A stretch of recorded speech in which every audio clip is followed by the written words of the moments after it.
안녕하세요. 오늘도 사연 살롱을 찾아주셔서 감사합니다. 결혼 14년 차 40대 주부예요. 얼마 전 시아버님 제사가 있었어요. 돌아가신 지 벌써 10년도 더 지났는데 저는 아직도 아버님만 생각하면 가슴이 먹먹해지곤 하네요. 그건 어쩌면 제가 아버님께 너무나 큰 은혜를 입고도 아무것도 해드린 게 없어서 죄송해 그런지도 모르겠어요. 부모님 살아계실 때 섬기기 다하라던 그 흔한 말이 가슴에 박힐 정도로요. 저와 시아버님 사이에는 남다른 인연이 있어요. 며느리와 시아버지 사이기 이전에 사제지간으로 먼저 만났거든요. 하지만 그다지 좋은 사이는 아니었어요. 아버님은 몰라도 저에겐 그랬어요. 중학교 2학년 때 담임 선생님이기도 했던 아버님은 제가 인생에서 만난 최악의 선생 중 하나였거든요. 요즘은 그런 일이 거의 없어졌지만 제가 학생이던 시절에 촌지를 받는 선생들이 정말 많았어요. 누구네 엄마가 학교에 왔더라 하는 소문이 퍼지고 나면 다음날 당장 그 효과가 나타날 정도로 대놓고 돈을 밝히는 선생들도 참 많았어요. 안타깝게도 제 시아버지 역시 그런 선생 중 하나였답니다. 학부모한테 촌지받는 상황을 제가 직접 목격하기도 했고요. 그뿐인가요? 옷이며 구두까지 선물 받는 것도 여러 번 봤다니까요. 참 대단하다 싶었어요. 아무리 당시엔 그런 선생들이 많았다지만 아버님의 경우는 정도가 지나쳤으니까요. 당시 저는 학업을 그만둬야 할 정도로 가정 형편이 어려웠어요. 태어나서 지금까지 한 번도 제 방을 가져본 적이 없을 정도로 제 친정은 늘 가난했지만 그땐 특히 그랬거든요. 아빠가 사기까지 당해서 하루아침에 살던 집에서까지 쫓겨난 상태라서 당장 잠을 잘 곳도 없는 상황이었죠. 엄마 아빠는 잠시라도 머물 곳을 찾아 백방으로 뛰어다녀 봤지만 돈 없을 땐 가족도 형제도 남이나 다름없더라고요. 친가에서도 외가에서도 모두 외면을 당한 우리 식구는 엄마 친구가 하는 식당에 잠자리를 마련할 수 있었어요. 하지만 점심 장사랑 저녁 장사를 하는 가게라서 자는 것 외에는 아무것도 할 수 없는 곳이었어요. 장사가 끝날 때까지는 가게에 들어갈 수 없어서 근처 도서관에서 매일같이 오빠와 함께 숙제며 예습 복습을 해야만 했어요. 어떻게든 밖에서 시간을 때워야 했으니까요. 그렇다 보니 아이러니하게도 금세 성적이 좋아지더라고요. 그것도 모르고 친구들은 비법이 뭐냐 라고 물었지만 말이에요. 그땐 그렇게라도 잠을 잘 수 있는 공간이 있다는 것에 감사했어요. 하지만 시간이 지나도 우리 집 상황은 나아질 기미가 보이지 않았고 점점 엄마 친구분한테 눈치가 보이기 시작했어요. 잠깐만 지내다 나가겠다고 해놓고선 몇 달을 버티고 있었으니 당연하죠. 결국 상의 끝에 가족들은 뿔뿔이 흩어지기로 했어요. 아빠는 원양어선을 타게 되었고 엄마는 입주 가정부로 들어가게 되었죠. 문제는 오빠와 저였어요. 아직 학생 신분이라 취직을 할 수도 없고 그렇다고 학교를 다닐 형편도 아니었으니까요. 엄마는 친구분께 우리 남매가 지낼 월세방 보증금을 마련할 때까지라도 우리를 가게에서 지낼 수 있게 해달라고 부탁을 하셨고 덕분에 오빠와 저는 가게에서 좀 더 머물 수 있었어요. 하지만 학교에 다니자면 도시락도 싸가야 하고 준비물에 차비까지 돈이 한두 푼이 들어가는 게 아니잖아요. 물론 엄마가 보내주고는 있지만 그 돈으론 턱없이 부족해서 오빠와 저는 학교까지 걸어서 다녀야 했어요. 끝도 보이지 않는 가난에 저는 학교를 그만두고 일을 해야겠다 마음먹었죠. 그래서 당시 담임이던 아버님을 찾아가선 상황 얘기를 하고 자퇴를 하고 싶다고 했더니 글쎄 뭐라는지 아세요? 건방진 소리 그만하고 돌아가. 쥐콩만한 게 돈 버는 게 그렇게 쉬운 일인 줄 알아? 가서 공부나 해. 창피함을 무릅쓰고 저희 집 사정까지 솔직하게 말한 제게 담임은 별것 아니란 투로 호통을 치더라고요. 제 입장이 돼보지도 않았으면서 함부로 판단하고 단정짓는 모습에 너무 화가 나서 저는 하지 말아야 할 말까지 해버리고 말았어요. 선생님은 쉽게 벌잖아요. 저도 다 봤어요. 학부모들한테 돈 봉투에 옷에 신발까지 받는 거 다 봤다고요. 선생님은 그렇게 쉽게 벌면서 왜 저는 못 벌 거라고 단정 지으세요? 전 그렇게 못 믿어오시면 돈 버는 법 선생님이 직접 가르쳐 주시던가요. 그거 선생님 전문이잖아요. 버럭 지르긴 했지만 말이 끝나기도 전에 덜컥 겁이 나더라고요. 당시엔 지금과 달리 체벌도 빈번히 이루어지던 때라 이 정도 상황이면 따귀를 맞아도 이상하지 않았거든요. 그런데 글쎄 제 걱정과 달리 담임이 깔깔대며 배를 잡고 웃지 뭐예요. 그러더니 은행 계좌를 물으시더라고요. 엄마한테 용돈 받는 통장 있을 거 아냐. 네 거든 오빠 거든. 아무거나 불러봐. 얼떨떨한 상황에 저는 담임한테 계좌번호를 적어드렸고 며칠 뒤 그 계좌로 꽤 큰 돈이 입금되었어요. 놀랄 거 없어. 학교마다 가정 형편이 어려운 학생들한테 지원하라고 나오는 지원금이란 게 있거든. 매달 15일에 입금될 거야. 네 가정 정도면 받을 사유가 돼서 지급된 거니까 마음 편히 써. 너 말고 다른 친구들도 받고 있으니까. 그렇게 받기 시작한 지원금은 제가 고등학교를 졸업할 때까지 나왔어요. 물론 그 사이에 아빠가 보내준 돈으로 엄마와 우리 남매는 작은 월세방을 얻을 수 있었고 고등학교를 졸업한 오빠가 취업을 하면서부터는 생활이 더 안정되어 갔어요. 제가 고등학교를 졸업할 무렵 우리는 온 가족이 한데 모여 살게 되었죠. 그리고 저 역시 실업계 고등학교를 졸업한 뒤 직장에 취직을 했어요. 랩을 만드는 회사인데 저는 경리과 막내로 들어가 일을 배울 수 있었죠. 그렇게 2년쯤 다니다 보니 돈도 꽤 모을 수 있었고 그러고 나니 나도 대졸 사원들만큼 월급을 받고 싶다는 욕심이 나더라고요. 하지만 선뜻 대학 입시 준비를 시작하지는 못했어요. 떨어지면 어쩌나 걱정이 됐거든요. 그래서 마음만 갖고 있었는데 평소 안면이 있던 마케팅팀 김대리님이 제 마음을 알아챘는지 그러더라고요. 혜빈 씨, 요즘 대학 입시는 다양한 전형이 있는 거 알아요? 산업체 특별 전형이란 게 있는데 그거면 혜빈 씨도 한번 해볼만 할 거예요. 고등학교 때 성적 좋았다면서요. 자격증도 꽤 많고 1년 이상 회사 근무 조건도 충족되는데 뭘 망설여요.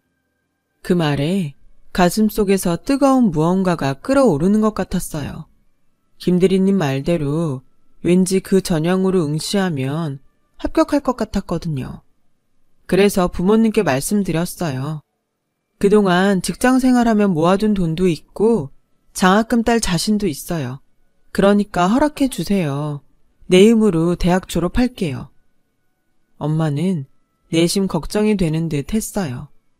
요즘처럼 취업이 어려운 시기에 대학 졸업해서 취업에 성공한다는 보장이 없었으니까요.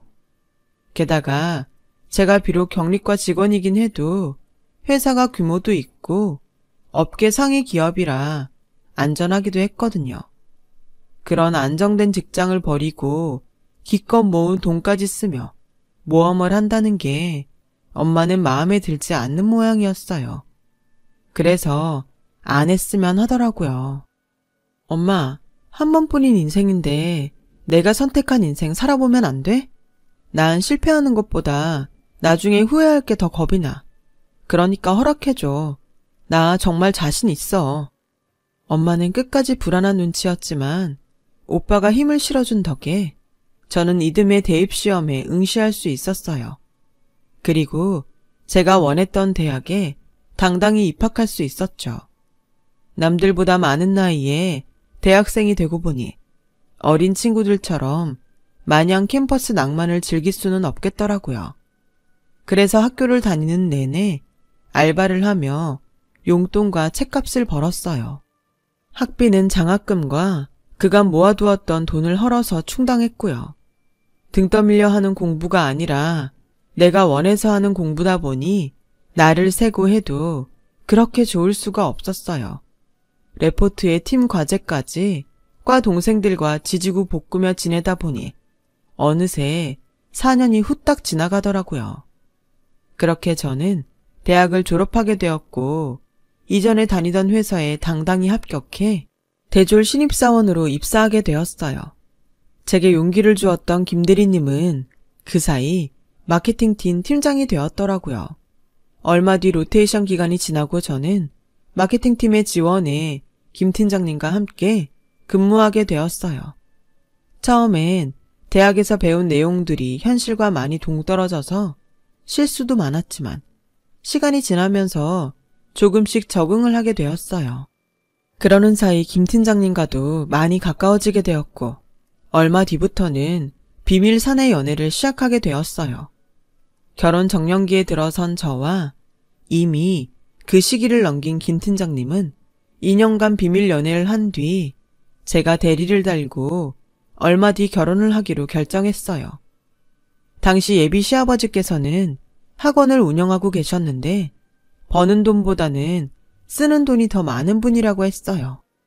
우리 아버진 예전부터 버는 것보다 남 퍼주는 게 더 많은 분이셨어. 돈 욕심이 없는 분이시거든. 우리 어머니도 참 대단한 분이신 게 그런데도 한 번도 아버지한테 돈 벌어오라고 타박하신 적이 없다는 거지. 그런 의미에서 환상의 짝꿍이랄까? 앞에서는 웃어 보였지만 솔직히 속으론 아, 설마 팀장님도 아버님 닮아서 경제력이 떨어지면 어쩌지? 이런 걱정을 했어요. 제가 어려서부터 너무 어렵게 살았던 터라 돈 문제에 좀 민감한 편이거든요. 어린 시절 겪었던 가난을 다시는 겪고 싶지는 않았으니까요. 젊어서 고생은 사서도 한다지만 고생도 고생 나름 아니겠어요? 그래서 도대체 시아버지는 어떤 분이실까 궁금했었는데 글쎄, 선생님? 바로 중2 때 담임선생님이더라고요.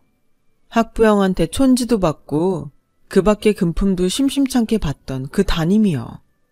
남편이 말했던 것과는 완전 다른 유형의 사람이었죠. 아무리 부모 자식 간에 서로 잘 몰라도 그렇지 어쩜 자기 아빠에 대해 그렇게 모를까 싶더라고요. 아버님은 저를 뚫어지게 보시더니 껄껄껄 웃으시며 그러시더라고요. 네가 당돌한 녀석인 건 알았다만 말단 직원이 팀장이랑 사귈 정도로 맹랑한 녀석인 줄은 몰랐는걸. 저도 선생님이 그렇게 돈 욕심 없는 분인 줄은 몰랐네요. 집에서는 선생님이 어떤 사람인지 잘 모르나 봐요. 그러게나 말이다. 그래서 말인데 이제 너도 우리 집 사람이 된다고 하니 내가 부탁 하나만 하자. 가족들한테는 나에 대한 얘기는 비밀로 해줬으면 한다. 그럴 수 있지? 솔직히 그러기 싫다고 말하고 싶지만 엄연히 시아버지인데 그럴 수 있나요? 그래서 그러겠다고 했죠. 그러게 교사로서 양심도 버리고 그런 짓을 할 땐 언제고 이제와 가족들한테 들킬까봐 걱정인 건지 한심하기도 하고 엄청 실망스러웠어요. 그래서 혹시라도 아버님이 남편을 닮았으면 어떡하나 걱정이 됐어요. 부전자전이라고 혹시 아나요? 아버님을 보고 온 그날 솔직히 이 결혼을 해야 되나 걱정이 되더라고요. 하지만 이런 저와는 달리 아버님은 제자인 제가 당신 며느리감으로 온 게 그렇게 신나고 좋으셨나 봐요.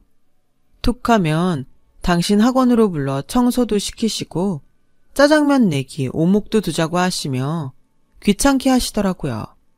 자신의 치부를 아는 제자가 불편할 법도 한데 희한하게도 아버님은 전혀 개의치 않으셨어요. 드디어 우리는 결혼식을 올리게 됐고 얼마 뒤 저는 임신을 했어요. 부부가 한 회사에 다니는 것도 눈치 보이는 판에 같은 팀에서 일을 하다 보니 여간 신경 쓰이는 게 아니었죠. 특히 임신한 후로는 더더욱 그랬어요. 혹여 상사인 남편 덕에 좀 더 편의를 받는 것처럼 보일까 봐서요. 그래서 다른 직원들보다 오히려 더 업무량도 많이 배정받아 했고 야근과 외근도 빠지지 않고 했어요. 안 그래도 임신 후 호르몬 이상으로 몸 상태가 예전 같지 않은데 과중한 업무량에 스트레스까지 겹치니 정말 죽을 것 같더라고요. 그런데 하필 모처럼 칼퇴를 하게 된 그날 아버님 호출이 있었지 뭐예요. 남편은 야근을 해야 해서 저만 혼자 아버님 학원으로 갔는데 원장실 문을 열자마자 핑그르 하더니 그대로 정신을 잃고 말았지 뭐예요. 눈을 떠보니 병원이었어요. 아버님이 제 침상을 지키고 계셨어요. 저와 눈이 마주치시자 눈물이 고인 채 말없이 제 손을 잡아주시더군요. 임신 초기라 착상이 잘 되도록 무리를 하지 말았어야 했는데 회사 일로 몸을 너무 혹사시켰던 탓에 유산이 되고 말았다더군요. 아버님께 그 말을 전해 듣는데 눈물이 하염없이 흘렀어요. 일욕심에 내 아이를 하늘나라로 보냈다고 생각하니 제가 너무 밉고 한심해서 참을 수가 없었어요. 그래서 넋을 놓고 울고 있는데 아버님이 그러시더군요. 그래도 난 혜빈이 네가 무사해서 천만 다행이라고 생각한다. 손주도 중요하지만 나한테 너는 세상에 하나뿐인 내 며느리거든. 명심해라. 네 남편도 자식도 시부모도 절대 너보다 우선이 돼서는 안 돼. 네 몸부터 챙기는 거야. 알았지? 지금껏 한 번도 제게 따뜻한 말씀을 해주신 적 없던 아버님은 그날은 세상 누구보다 따뜻하게 저를 위로해 주셨어요. 얼마 뒤 병원에서 퇴원한 저는 회사에 사직서를 냈어요. 진작 그랬어야 하는 건데 제 욕심이 너무 과했던 거죠. 아버님은 회사를 그만뒀다는 소식을 듣자 바로 전화를 하셨더라고요. 안 그래도 학원을 운영해줄 부원장을 찾고 있었다면서 저보고 그 자리를 맡아달라고 하셨어요. 학원 일은 한 번도 해본 적이 없는 터라 겁이 났지만 아직 젊은데 뭔들 못하겠냐 싶어 그러기로 했어요. 그런데 그 일로 아버님과 사사건건 맞서게 될 줄 누가 알았겠어요. 학원에서 일하시는 강사분들 모두 교사 출신이라 교수법이나 아이들을 다루는 솜씨는 나무랄 게 없었어요.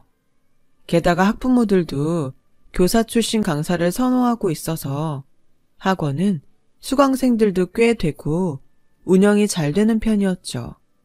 그런데 원비 장부와 달리 따로 관리되는 몇몇 아이들 명단이 있더라고요.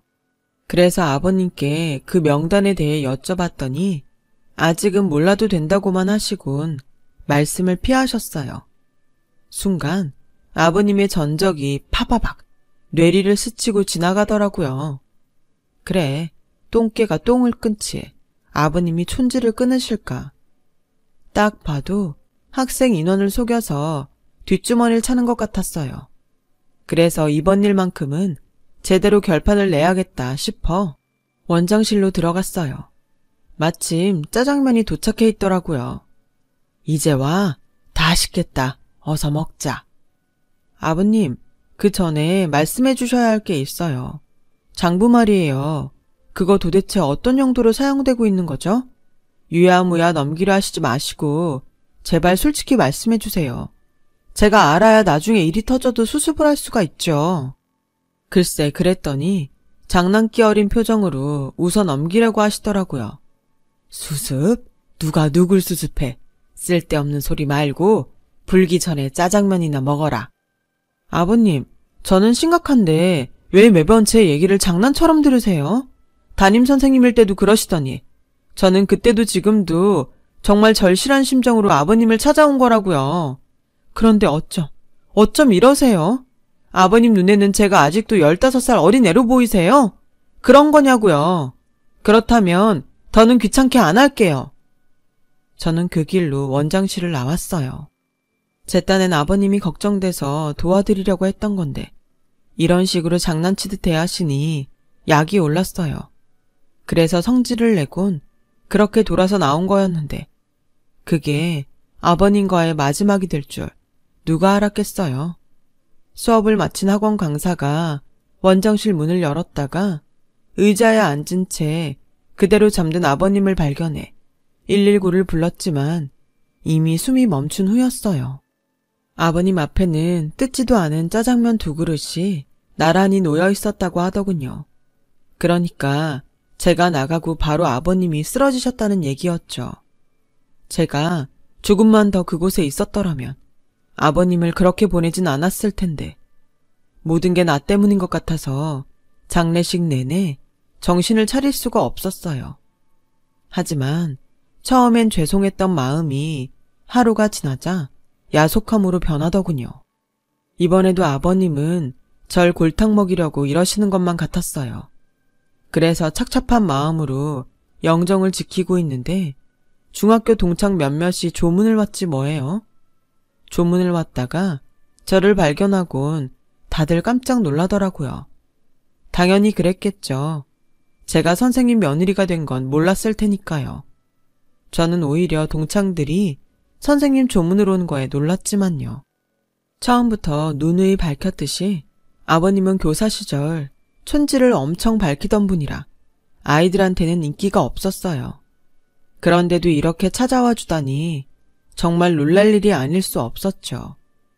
그런데 술이 1잔 2잔 들어가자 동창들 입에서 그동안 제가 몰랐던 이야기가 하나 둘 나오기 시작했어요. 우리 엄마가 그러더라. 담임 선생님처럼 좋은 선생님도 없다고. 니들도 알다시피 우리 엄마가 좀 치맛바람이 센 사람이냐? 나 유치원 때부터 선생님들한테 돈 봉투 뿌리는 게 일이던 사람이잖냐. 그런 우리 엄마가 그러더라고. 지금껏 돈 봉투 찔러줘서 안 받겠다고 돌려준 건 담임 선생님이 처음이라고.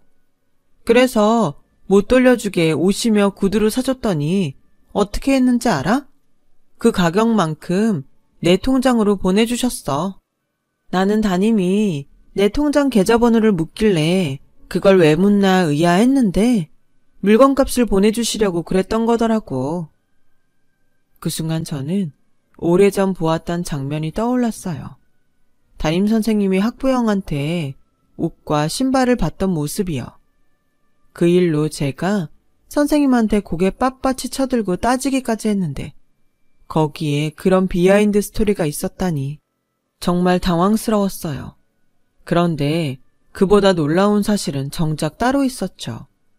근데 그거 알아? 동창들 중에 담임 선생님한테 도움받았던 애들이 꽤 있는 거? 얼마 전에 상준이랑 만난 적이 있었는데 그때 그러더라고. 자기도 그렇고 집안 형편이 어려운 애들한테 담임이 매달 통장으로 돈을 붙여줬던 모양이야. 지원금이라나 뭐라나. 근데 말이야, 알고 보니까 그게 다 담임 사비로 보낸 돈이었다지 뭐야. 담임 선생님 정말 대단하지 않냐? 동창의 그 말에 저는 다리 힘이 쭉 빠지는 것 같았어요. 학창시절 나와 오빠의 차비가 되고 밥값이 되었던 그 돈이 아버님의 사비였다니 믿기 힘들었어요. 교사 월급이 얼마나 한다고 그 큰 돈을 수년 동안 제자에게 내줄 수 있는 건지 그 생각을 하니 가슴이 먹먹했어요. 너무 절실했던 시절이라 오빠랑 저는 그 돈을 정말 값지게 사용했었거든요. 아마 그 돈이 없었더라면 저도 오빠도 영양실조로 쓰러지거나 한여름에 탈진 상태로 길바닥에 쓰러졌을지 몰라요.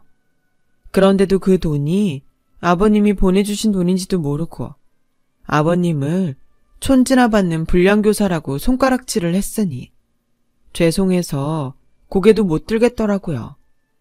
영정 속에서 환하게 웃고 계신 아버님을 보니 더더욱 가슴이 아려왔어요. 이제야 은인을 알게 됐는데 고맙다는 말 한마디 제대로 전하지 못하고 이렇게 보내야 한다는 사실에 나도 모르게 눈물이 쏟아져 내렸어요. 그렇게 가까운 곳에 계셨는데 모르고 살았다니 제가 너무 무심했어요. 그래서 다른 건 몰라도 아버님 제사만큼은 앞으로 제가 지내드리겠다고 결심을 했어요. 그렇게라도 아버님에 대한 감사의 마음을 전하고 싶거든요.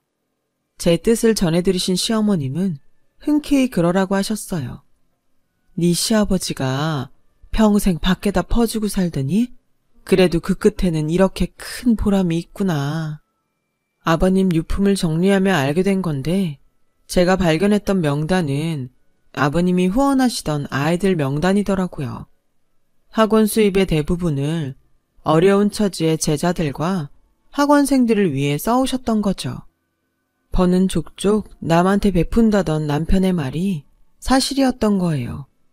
그리고 아버님이 해오시던 일은 이제 제가 맡아서 하고 있어요. 아버님이 제게 학원을 맡기고 싶어 했던 이유가 바로 이 일을 넘겨주고 싶어서 그런 게 아닐까 생각하거든요. 일종의 아버님의 유산이랄까요? 그동안 아버님께 도움을 받았던 사람들이 아버님 제사 때 하나 둘 찾아오기 시작했어요. 저희 부모님과 오빠도 그중 하나죠. 저를 통해 모든 이야기를 전해들으신 친정 부모님은 매년 아버님 제사 때마다 음식을 만들어 오세요. 당신들 대신에 우리 남매를 보살펴 주었던 것에 감사하려고요. 이렇게 멋진 인생을 살고 가신 우리 아버님, 정말 멋지시죠? 살아계실 때 알았다면 더 좋았겠지만 앞으로는 저도 아버님이 걸어오신 길을 따라가려고 합니다. 그게 아버님의 유산을 뜻깊게 사용하는 방법일 테니까요. 나중에 아버님을 뵈면 감사하다는 말씀도 드리고 칭찬도 듣고 싶습니다. 잘 해내어 주었다고요. 남은 제 인생 남편과 어머님도 잘 보필하며 열심히 살아보겠습니다. 지금까지 제 사연을 들어주셔서 감사드려요. 여러분, 사연 댓글에 응원과 현명한 조언 부탁드려요. 좋아요와 구독은 저에게 큰 힘이 됩니다. 오늘도 좋은 일 가득하세요.